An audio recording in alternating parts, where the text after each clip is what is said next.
Vous pensez que vous aurez combien de députés? Écoutez, on part de 0.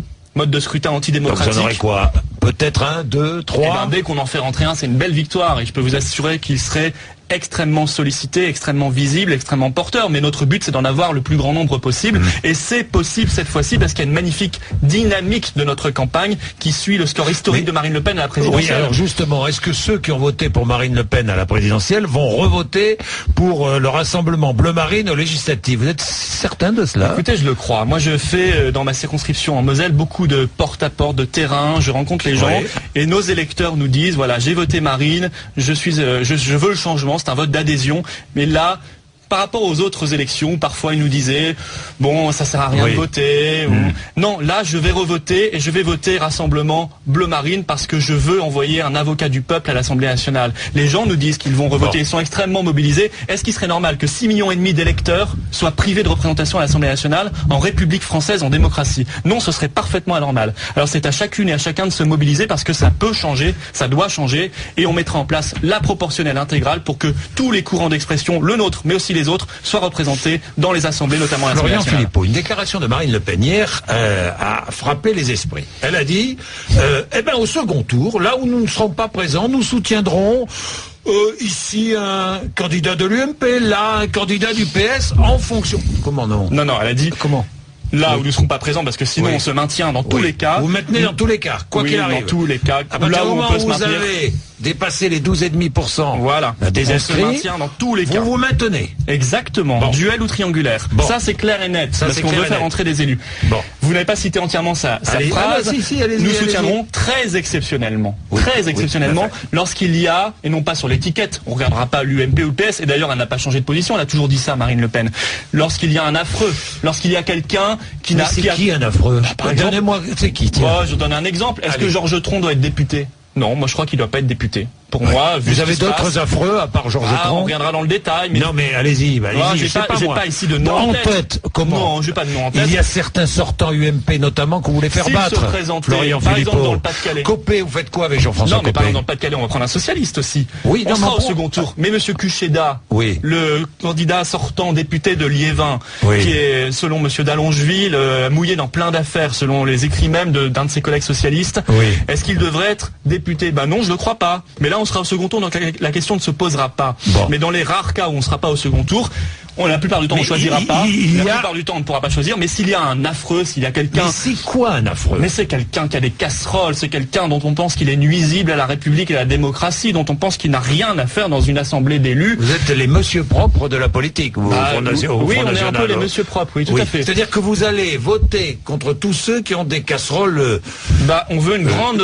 je ne vais pas plus loin. On veut une moralisation de la vie politique française, tout à fait. Parce qu'on pense que il y a eu trop d'affaires, trop de corruption à gauche ou à droite et que ça continue. On sort d'un gouvernement quand même, Sarkozy, qui a multiplié les affaires avec les ministres. Et là, le premier acte de François Hollande, contrairement à ses promesses, c'est lui qui avait promis, on lui a rien demandé. Il avait dit, je nommerai pas de ministres qui ont été jugés et condamnés. Première mesure, il prend un Premier ministre qui a été jugé et condamné. Il n'y a pas d'enregistrement personnel et la condamnation, pardonnez-moi. Mais c'est pas lui qui avait la condamnation n'est plus inscrite sur le casier judiciaire, vous le savez. Sauf qu'il avait été jugé, c'est tout, voilà. C'est pas gravissime, mais c'est lui qui avait fait cette promesse. Pour défendre Jean-Marc Ayrault. Florian Philippot. Oui, on veut moraliser la vie politique française, effectivement. Florian Philippot, est-ce qu'il y a des têtes d'affiche, par exemple de l'UMP ou du PS, que vous ne voulez pas voir élus?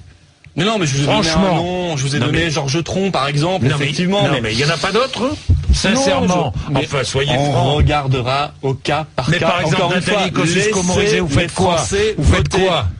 Mais Nathalie Kosciusko-Morizet, c'est l'archétype de la déconnexion des élites. Elle nous a expliqué pendant toute la campagne qu'en cas de second tour, Marine Le Pen, François Hollande, elle ferait voter François Hollande. Vous faites quoi avec elle? Vous faites voter contre elle? Non, moi je soutiens notre candidat là-bas, c'est tout. Et il sera au second tour, notre candidat. Et s'il n'avait pas, vous faites quoi?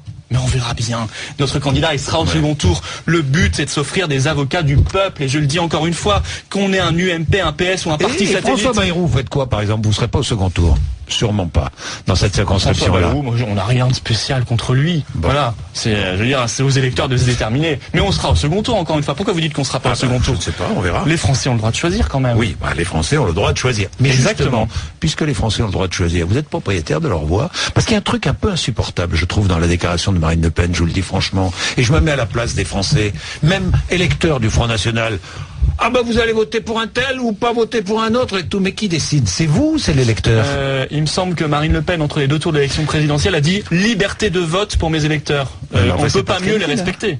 On peut pas mieux les respecter que de laisser... appeler à faire gagner des candidats de l'UMP, voire du PS, en fonction de leur valeur humaine. Voilà ce qu'elle a dit. Oui, mais ça, très exceptionnellement, j'ajoute. Très exceptionnellement. Oui, nous pouvons... Mais oui, on prendra aussi nos responsabilités. On lance un signal dans certains cas. On n'est pas propriétaire des voix. Marine a laissé la liberté de vote. Florian Philippot, c'est tactique tout ça? Non, c'est pas tactique. C'est pas tactique. On n'est pas dans une élection tactique. Vous savez, moi, les gens, ils me parlent de leurs problèmes de chômage, ils me parlent de leurs problèmes de pouvoir d'achat, ils me parlent de leurs problèmes de sécurité. Et nous, on porte un projet. C'est mieux que de parler de interrogez-moi sur nos propositions. Interrogez-moi sur nos propositions. Je vous les donnerai avec grand plaisir. Florian Philippot. On veut réindustrialiser ce pays. On a passé la présidentielle à écouter les propositions de Marine Le Pen et elle a été reprise ici, vous le savez. Vous parlez de tactique politique. Mais je parle de tactique politique parce que c'est pas moi qui me suis exprimé hier, mais c'est Marine Le Pen. On veut la moralisation de la vie politique française. Il y a eu trop d'affaires, il y a eu trop de corruption, il y a eu trop d'enrichissement personnel et ça continue et ça n'est absolument pas acceptable. Nous, quand quelqu'un pose problème au sein du parti, on l'exclut. Là-bas, ça ne change jamais, ça continue. C'est pas possible ça. Il faut que ça change. Alors on va prendre les mesures nécessaires et quand on arrivera au pouvoir, parce qu'on arrivera au pouvoir, les Français ont envie que ça change. Oui, les Français ont envie que ça change. Je peux vous dire qu'il y a eu un vote d'adhésion pour Marine Le Pen et les Français avec qui on discute nous disent c'est terminé ce balancier UMP, PS infini qui ne change jamais rien. Nous on veut une autre Europe, on veut un État qui protège, on veut aider nos petites entreprises qui sont en train de crouler sous les charges, qui sont en train de crouler alors que ce sont elles qui créent l'emploi. On veut la fin du laxisme et de cette immigration et de ce communautarisme que l'UMP et le PS ont laissé se développer. C'est le projet qu'on porte et je pense que ce projet il est en adéquation avec les aspirations des Français.